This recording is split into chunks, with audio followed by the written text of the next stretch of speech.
So hi guys, assalamualaikum warahmatullahi wabarakatuh.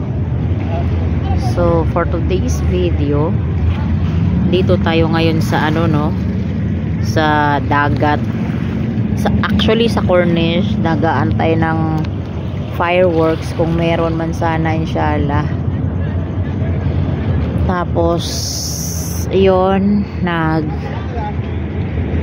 muni-muni while waiting sa kape, ganyan. Sunod tayo ng dagat, napakaganda.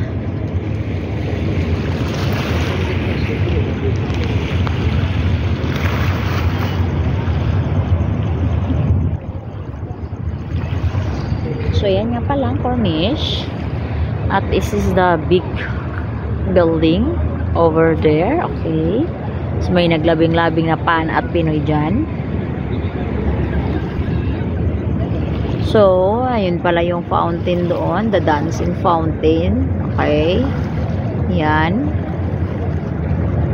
sumasayaw siya dyan guys. So ako ay dito lang, nag-aantay lang ng fireworks na sana ka-fireworks.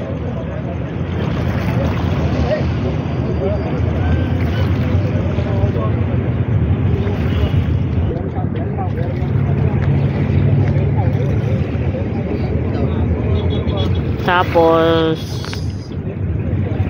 ayan oh, diba dagat yan So anyway guys, thank you for watching to my mini vlog.